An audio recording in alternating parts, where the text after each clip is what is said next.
बुजुर्गों, भाइयों, प्यारे बच्चों, हमारी माताएं बहनें, हमारी गाने वाली टीम और मीडिया वाले भाई, सभी सम्माननीय साथियों, सभी को हमारी तरफ से राम राम नमस्कार। साथियों, आज हम शौक में नहीं बैठे। आज देश आजादी की दूसरी लड़ाई लड़ रहा है। जिस देश को आपने हजारों कुर्बानियां देके आजाद कराया था, आज वो देश दोबारा से चंद लोगों की मुट्ठी में चला गया है और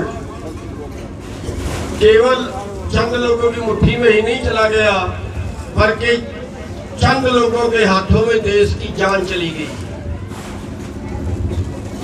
आज अमीरी और गरीबी का फर्क, जिस देश को हम सोने की चिड़िया कहते थे, जिस देश में हम उत्तम खेती माध्यम व्यापार कहते थे, उस देश में आज खेती भी खतरे में है और वो सोने की चिड़िया तो क्या, वो देश आज भुखमरी में दुनिया में टॉप पर है, सबसे ऊपर है आज देश भुखमरी में।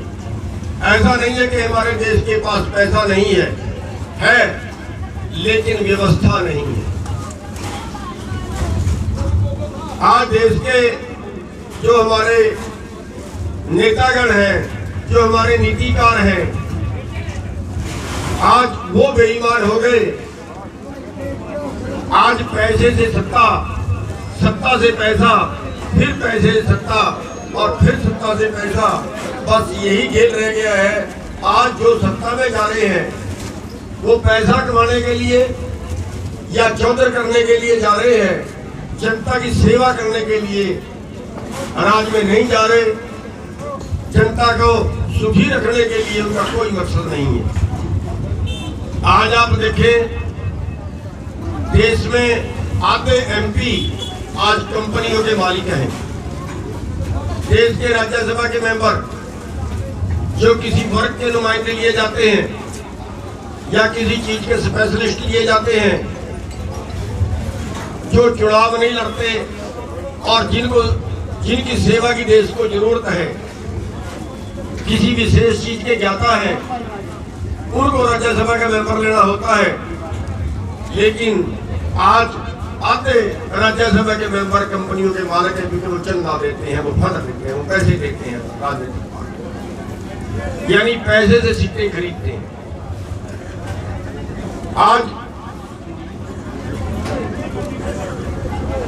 वही कंपनियां हैं और वही एमपी है, या वही एमपी है वही पूंजीपति है।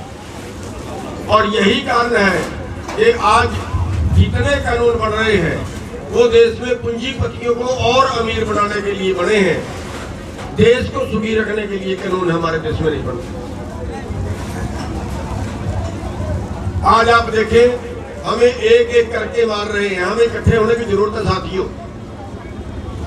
आज हम मजदूरों की बात करें, मजदूरों के सारे कानून तोड़ दिए गए, सारे कानून तोड़ दिए गए।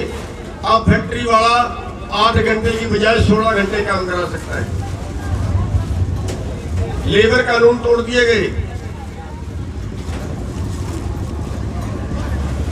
आज उनके और ओवर टाइम खत्म कर दिया गया, लेकिन देश के मजदूर नहीं बोले। क्यों? क्योंकि सरकार का डंडा इस तरह का।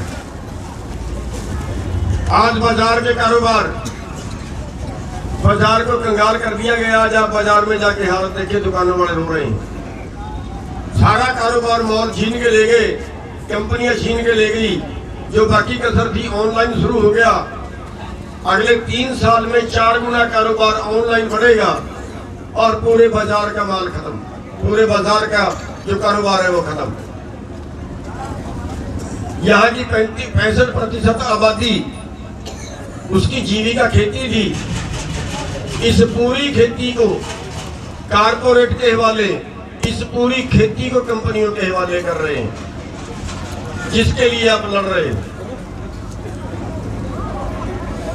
ये खेती सुधार कानून नहीं है, नाम रखा है खेती सुधार कानून, लेकिन वास्तव में खेती व्यापार कानून है। इनसे खेती को बढ़ावा नहीं मिलेगा।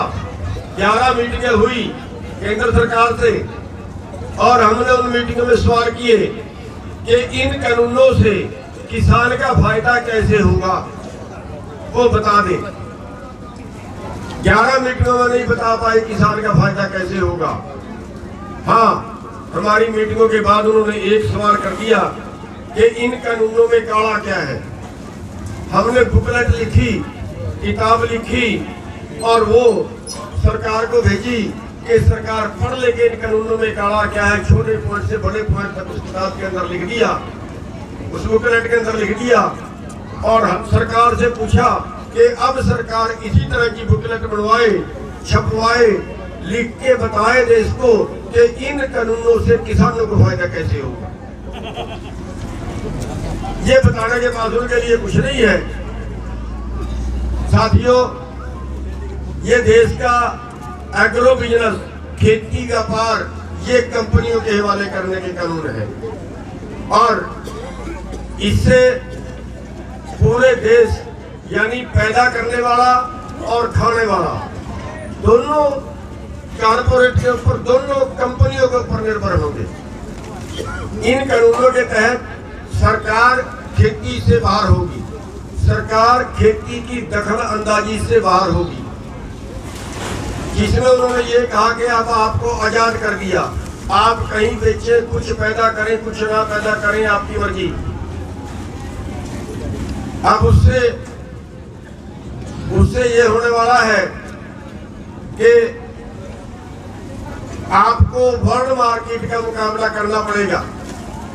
सरकार कहती है हम WTO में चले गए हैं, अब पूरी दुनिया का बिजनेस, पूरी दुनिया का व्यापार इकट्ठा होगा और जब पूरी दुनिया का व्यापार इकट्ठा होगा तो उसमें फिर आज के उदाहरण आपको दे दूं। आज राजस्थान के अंदर गेहूं बिक रही है 1700 रुपए, आज मध्य प्रदेश के अंदर गेहूं बिक रही है 1700 रुपए, पिछले साल बिकी थी 1600 रुपए। और अगर ये कानून लागू हो जाते हैं तो हरियाणा में भी बिकेगी 1700 रुपए, पंजाब में भी बिकेगी 1700 रुपए। अगर ये कानून लागू हो जाते हैं तो आज बिहार में धान बिक रहा है 1100 रुपए, तो हरियाणा में भी, पंजाब में भी बिकेगा 1100 रुपए। शांता कुमार कमेटी ने साफ रिपोर्ट दे दी है कि हरियाणा और पंजाब से सरकारी खरीद बंद कर दी जाए। और आपके सामने है कि इन्होंने किंतु परंतु लगानी शुरू कर दी है। कई तरह की नई शर्तें इस बार गेहूं में लगा दी हैं, कई तरह की शर्तें धान में आ गई है, मंडियां बंद करने का प्रोग्राम कर लिया है। आज आपको पता है कुंडली मंडी में ताला लगा दिया था कुछ दिन पहले। आप देख रहे हैं सारी गेहूं सैलो गोदामों में जा रही है। 1.5 दर्जन का गोदाम है, एक शायद चीन में भी किसी जगह पे है। सारी गेहूं सैलो गोदामों में जा रही है। तो साथियों, पूरा मंडी का बिजनेस खत्म, पूरे पल्लेदार, आड़ती, मुनीम, जो भी काम करने वाले, ट्रांसपोर्टेशन वाले, बारदाने वाले, सबका कारोबार खत्म। आगे के लिए पूरी खेती कंपनियों के हवाले होगी। अगली जो प्लान है वो ये है कि क्योंकि आप 1700 रुपए में गेहूं पैदा करनी पड़ता नहीं खाएगी, हम बात कर रहे हैं न्यूनतम की। न्यूनतम दे रहे हैं, जो न्यूनतम का मतलब है कि कम से कम इतना, तो इतने से कम तो किसान जिंदा नहीं रहेगा। ये लागत के आधार पर नहीं है, लागत के आधार पर नहीं है। आज गेहूं की लागत है हरियाणा में 2300 रुपए, पंजाब की लागत है 2300 रुपए। मेरा आंकड़ा नहीं है, हरियाणा सरकार के खेती बाड़ी विभाग का, पंजाब सरकार के खेती बाड़ी विभाग का। हमारा रेट है 1975 रुपए लेकिन ये कहते हैं कि वर्ल्ड मार्केट के रेट में। आपको पड़ता खाती है खेती करो, पड़ता खाती है ना करो। अब जो अगली खेती होगी आपको जमीन बेचनी पड़ेगी। आप देख रहे हैं अभी आप पिछले 8 साल में जमीन के रेट आगे रह गए हैं, और अगर आपकी गेहूं का भाव 1700 रुपये मिले, धान का 1100 रुपये मिले तो और नीचे जाएंगे और आपको जमीन बेचने में मजबूर होना पड़ेगा। और फिर उस जमीन को लेगा कौन? कौन लेगा? हमारा किसान नहीं लेगा। आज आप अंबानी की आमदन जानते हैं, 1 घंटे की 90 करोड़, एक दिन की बनती है 2160 करोड़। 2160 करोड़ का मतलब है कि हरियाणा के अंदर 9000 एकड़ जमीन एक दिन की कमाई में मोल ले सकता है। एक दिन की कमाई में 9000 एकड़ हरियाणा के अंदर ले सकता है। यूपी और बिहार के अंदर तो क्या कहने, हजारों हजार एकड़ के प्लाट बनेंगे और उसमें कौन खेती करेगा? उसमें कंपनियां खेती करेंगी, सारी मशीनी खेती होगी। उसमें पीठ पे स्प्रे, पंप लगा के स्प्रे नहीं होगी, हेलीकॉप्टर से होगी। सारा मशीनी काम होगा, यानी सारे गांव के मजदूर बेकार, कोई काम नहीं। सारे गांव की जमीन के जो मालिक है वो बेकार, कोई काम नहीं। और आपको जो मजदूरी है वो आज भी आप जो शहरों में जाके मजदूरी कर रहे हैं, हमारे बच्चे जो मजदूरी कर रहे हैं 9,500 के करीब आज न्यूनतम रेट है मजदूरी का, अनस्किल्ड का, लेकिन आज मिल रहे हैं 6,000 7,000 और आगे और घटने वाले। तो साथियों, ये पोजीशन है। हमारी जो लड़ाई है वो जिंदा रहने की लड़ाई है, अपने कारोबार बचाने की लड़ाई है। हमारा कारोबार गया मान लीजिए, खेती करने वाले भी, खेती करवाने वाले भी, खेतों के मजदूर भी, आड़ती भी, छोटे व्यापारी भी, जितने खेती से जुड़े कारोबारी हैं वो सारा का सारा कारोबार खत्म होने वाला है। साथियों, उस कारोबार को बचाने के लिए हम आज दिल्ली में बैठे हुए हैं और सरकार षड्यंत्र उसके ऊपर रच रही है।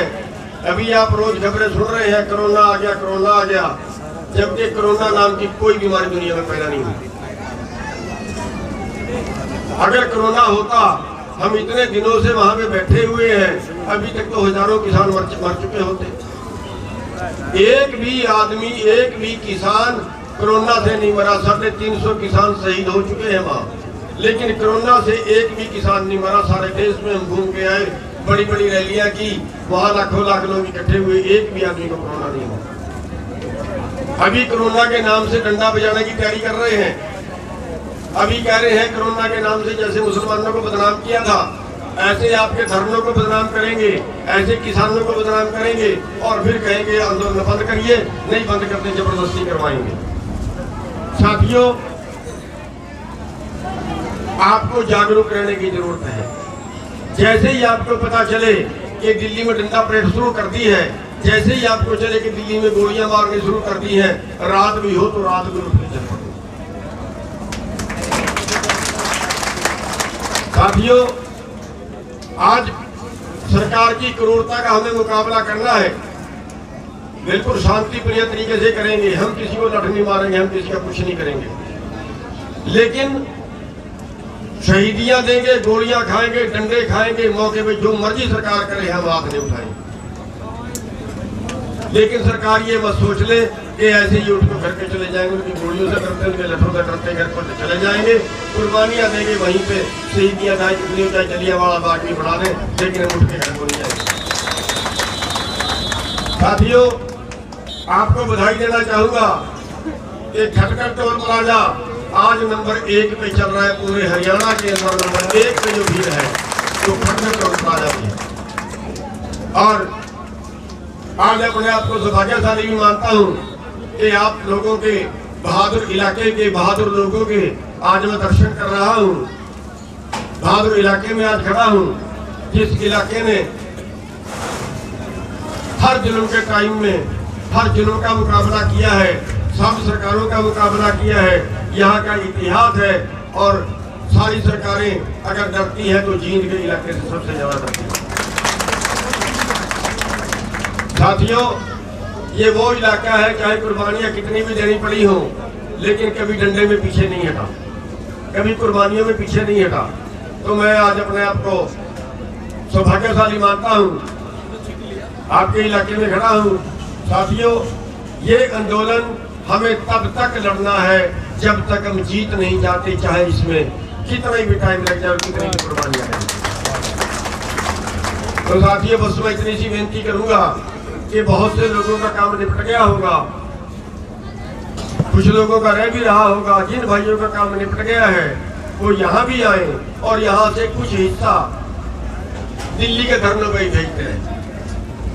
दिल्ली के धरनों की जो संख्या है वो बरकरार बढ़ी रहनी चाहिए, और वहाँ पे जैसे सरकार की आवाजें आ रही है, थोड़ा खतरा पैदा हो गया है, तो और यहाँ से जितने ज्यादा हो सके वो ज्यादा लोग दिल्ली के धरनों पे यहाँ से जाते रहें। तो बहुत ज्यादा ना बोलते हुए आप लोगों ने सुबह से बैठे हैं, काफी टाइम हो गया है। आप सबका बहुत बहुत धन्यवाद है, आपने आने का मौका दिया, और उम्मीद करूंगा कि आप इसी तरह से इस आंदोलन की अगवानी करते रहेंगे। आप सभी का बहुत बहुत धन्यवाद। बुजुर्गों, भाइयों, प्यारे बच्चों, हमारी माताएं बहनें, हमारी गाने वाली टीम और मीडिया वाले भाई, सभी सम्माननीय साथियों, सभी को हमारी तरफ से राम राम, नमस्कार। साथियों, आज हम शौक में नहीं बैठे, आज देश आजादी की दूसरी लड़ाई लड़ रहा है।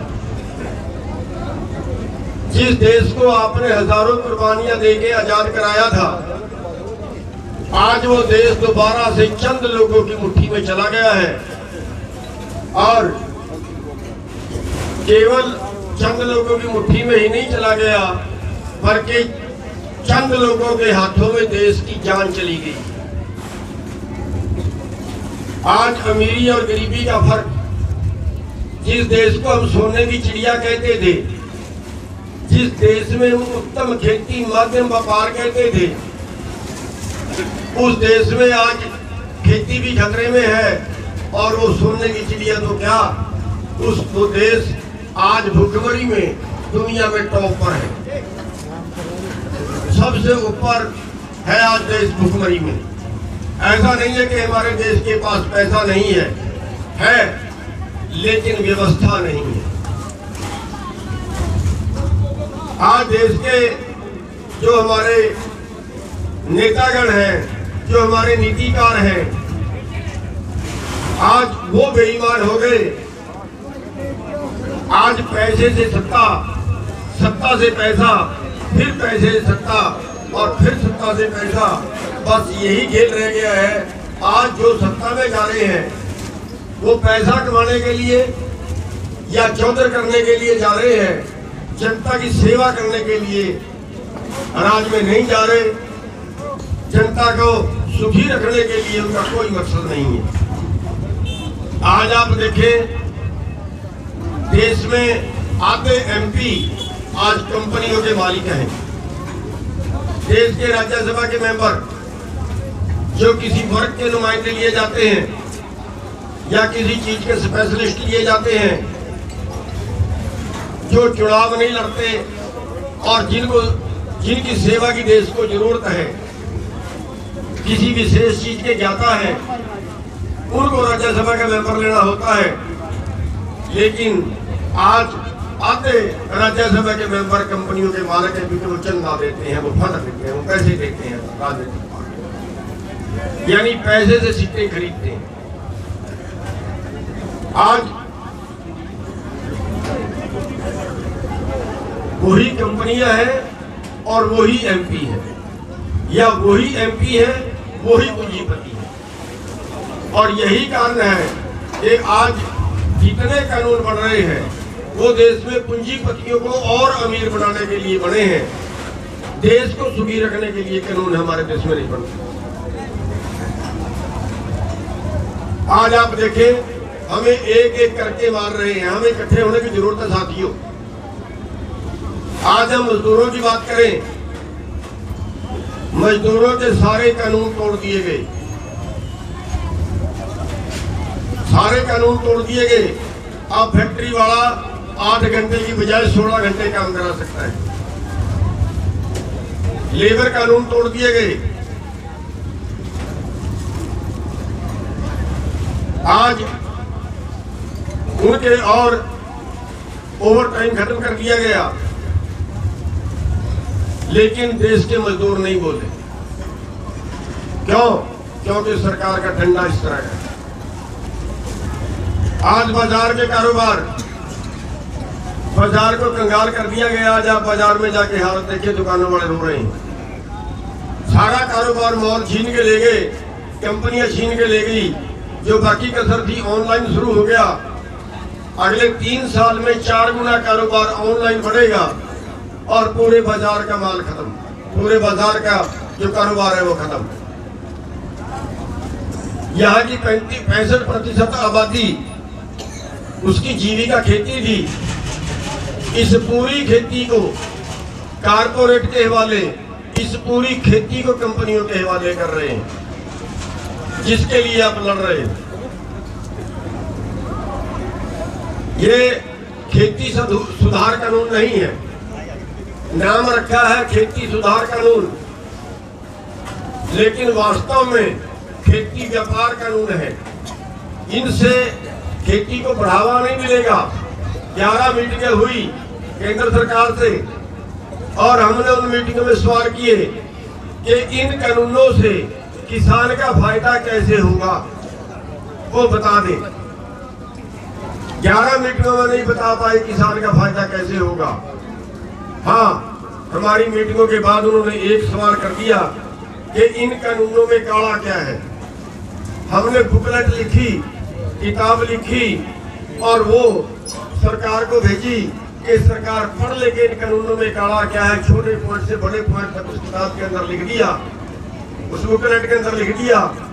और सरकार से पूछा कि अब सरकार इसी तरह की बुकलेट बनवाए, छपवाए, लिख के बताए देश को कि इन कानूनों से किसानों को फायदा कैसे होगा। ये बताने के बाद उनके लिए कुछ नहीं है। साथियों, ये देश का एग्रो बिजनेस, खेती व्यापार, ये कंपनियों के हवाले करने के कानून है और इससे पूरे देश यानी पैदा करने वाला और खाने वाला दोनों कारपोरेट के ऊपर, दोनों कंपनियों के ऊपर निर्भर होंगे। इन कानूनों के तहत सरकार खेती से बाहर होगी, सरकार खेती की दखल अंदाजी से बाहर होगी, जिसमें उन्होंने ये कहा कि अब आपको आजाद कर दिया, आप कहीं बेचें, कुछ पैदा करें, कुछ ना पैदा करें, आपकी मर्जी। अब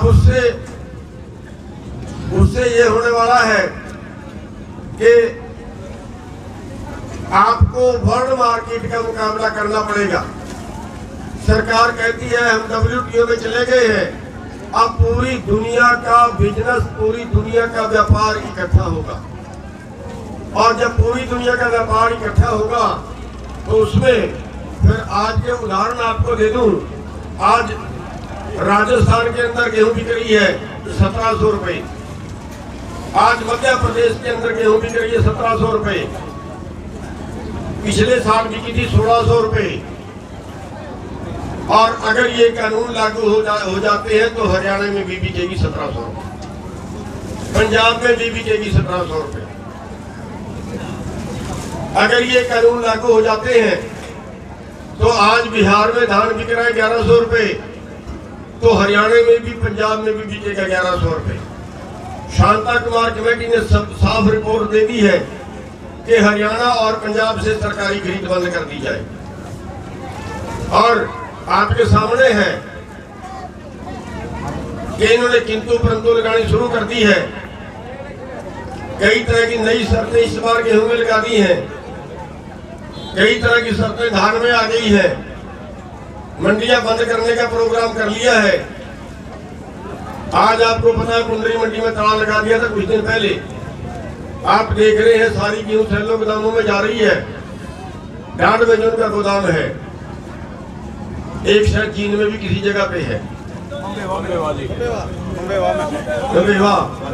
सारी गेहूं सैलों के दमों में जा रही है। तो साथियों, पूरा मंडी का बिजनेस खत्म, पूरे पल्लेदार, आड़ती, मुनीम, जो भी काम करने वाले, ट्रांसपोर्टेशन वाले, बारदाने वाले, सबका कारोबार खत्म। आगे के लिए पूरी खेती कंपनियों के हवाले होगी। अगली जो प्लान है वो ये है कि क्योंकि आप 1700 रुपये में गेहूं पैदा करनी पड़ता नहीं खाएगी, हम बात कर रहे हैं न्यूनतम की। न्यूनतम दे रहे हैं, जो न्यूनतम का मतलब है कि कम से कम इतना, तो इतने से कम तो किसान जिंदा नहीं रहेगा। ये लागत के आधार पर नहीं है, लागत के आधार पर नहीं है। आज गेहूं की लागत है हरियाणा में 2300 रुपये, पंजाब की लागत है 2300 रुपये। मेरा आंकड़ा नहीं है, हरियाणा सरकार के खेती बाड़ी विभाग का, पंजाब सरकार के खेती बाड़ी विभाग का। हमारा रेट है 1975 रुपये, लेकिन ये कहते हैं कि वर्ल्ड मार्केट के रेट में। आपको पड़ता खाती है, खेती करो, पड़ता खाती है ना करो। अब जो अगली खेती होगी, आपको जमीन बेचनी पड़ेगी। आप देख रहे हैं अभी आप पिछले 8 साल में जमीन के रेट आगे रह गए हैं, और अगर आपकी गेहूं का भाव 1700 रुपये मिले, धान का 1100 रुपये मिले, तो और नीचे जाएंगे और आपको जमीन बेचने में मजबूर होना पड़ेगा। और फिर उस जमीन को लेगा कौन? कौन लेगा? हमारा किसान नहीं लेगा।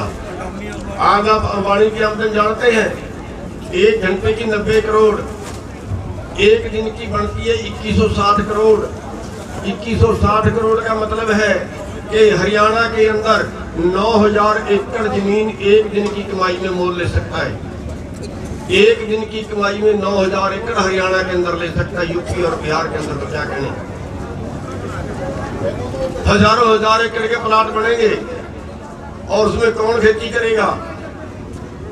उसमें कंपनियां खेती करेंगी, सारी मशीनी खेती होगी।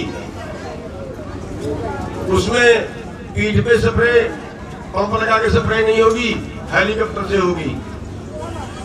सारा मशीनी काम होगा, यानी सारे गांव के मजदूर बेकार, कोई काम नहीं। सारे गांव की जमीन के जो मालिक है वो बेकार, कोई काम नहीं। और आपको जो मजदूरी है, वो आज भी आप जो शहरों में जाके मजदूरी कर रहे हैं, हमारे बच्चे जो मजदूरी कर रहे हैं, 9500 के करीब आज न्यूनतम रेट है मजदूरी का, अनस्किल्ड का, लेकिन आज मिल रहे हैं 6000 7000, और आगे और घटने वाले। तो साथियों, ये पोजीशन है। हमारी जो लड़ाई है वो जिंदा रहने की लड़ाई है, अपने कारोबार बचाने की लड़ाई है।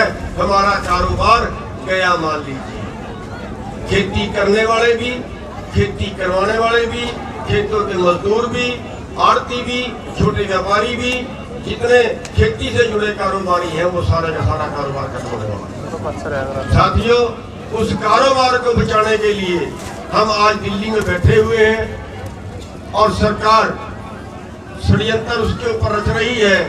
अभी आप रोज खबरें सुन रहे हैं, कोरोना आ गया, कोरोना आ गया, जबकि कोरोना नाम की कोई बीमारी दुनिया में पैदा नहीं हुई।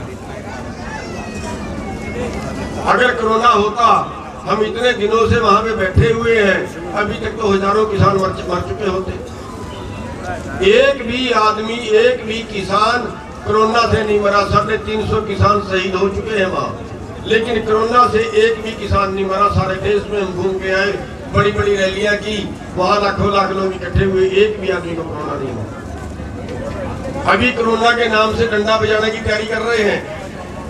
अभी कह रहे हैं कोरोना के नाम से जैसे मुसलमानों को बदनाम किया था, ऐसे आपके धर्मों को बदनाम करेंगे, ऐसे किसानों को बदनाम करेंगे, और फिर कहेंगे आंदोलन बंद करिए, नहीं बंद करते जबरदस्ती करवाएंगे। साथियों, आपको जागरूक रहने की जरूरत है। जैसे ही आपको पता चले कि दिल्ली में डंडा परेड शुरू कर दी है, जैसे ही आपको चले कि दिल्ली में गोलियां मारनी शुरू कर दी है, रात भी हो तो रात भी उठ चल पड़ो। साथियों, आज सरकार की क्रूरता का हमें मुकाबला करना है, बिल्कुल शांति प्रिय तरीके से करेंगे। हम किसी को लठ नहीं मारेंगे, हम किसी का कुछ नहीं करेंगे, लेकिन शहीदियां देंगे, गोलियां खाएंगे, डंडे खाएंगे, मौके पे जो मर्जी सरकार करे हम हाथ नहीं उठाएंगे। लेकिन सरकार ये मत सोच ले कि ऐसे ही उठ कर करके चले जाएंगे, उनकी गोलियों से डरते, उनके लठों से डरते घर पर चले जाएंगे, कुर्बानियां देंगे वहीं पे, शहीदियां चाहे कितनी चाहे जलियांवाला बाग भी बढ़ा दें, लेकिन हम उठ के घर को नहीं जाएंगे। साथियों, आपको बधाई देना चाहूंगा कि खटकर टोल प्लाजा आज नंबर 1 पे चल रहा है। पूरे हरियाणा के अंदर नंबर 1 पे जो भीड़ है तो खटकर टोल प्लाजा की। और आज अपने आप को सौभाग्यशाली भी मानता हूँ कि आप लोगों के बहादुर इलाके के बहादुर लोगों के आज मैं दर्शन कर रहा हूँ। बहादुर इलाके में आज खड़ा हूँ, जिस इलाके ने हर जुल्म के टाइम में हर जुल्म का मुकाबला किया है, सब सरकारों का मुकाबला किया है। यहाँ का इतिहास है और सारी सरकारें अगर डरती हैं तो जींद के इलाके से सबसे ज्यादा डरती हैं। साथियों, ये वो इलाका है, चाहे कुर्बानियां कितनी भी देनी पड़ी हो, लेकिन कभी डंडे में पीछे नहीं हटा, कभी कुर्बानियों में पीछे नहीं हटा। तो मैं आज अपने आप को सौभाग्यशाली मानता हूँ, आपके इलाके में खड़ा हूँ। साथियों, ये आंदोलन हमें तब तक लड़ना है जब तक हम जीत नहीं जाते, चाहे इसमें कितना भी टाइम लग जाए, कितनी भी कुर्बानियां हैं। तो साथियों, बस मैं इतनी सी विनती करूंगा कि बहुत से लोगों का काम निपट गया होगा, कुछ लोगों का रह भी रहा होगा। जिन भाइयों का काम निपट गया है वो यहाँ भी आए और यहाँ से कुछ हिस्सा दिल्ली के धरनों में ही भेजते हैं। दिल्ली के धरनों की जो संख्या है वो बरकरार बढ़ी रहनी चाहिए। और वहाँ पे जैसे सरकार की आवाजें आ रही है, थोड़ा खतरा पैदा हो गया है, तो और यहाँ से जितने ज्यादा हो सके वो ज्यादा लोग दिल्ली के धरनों पे यहाँ से जाते रहें। तो बहुत ज्यादा ना बोलते हुए आप लोगों ने सुबह से बैठे हैं, काफी टाइम हो गया है। आप सबका बहुत बहुत धन्यवाद है, आपने आने का मौका दिया और उम्मीद करूंगा कि आप इसी तरह से इस आंदोलन की अगवानी करते रहेंगे। आप सभी का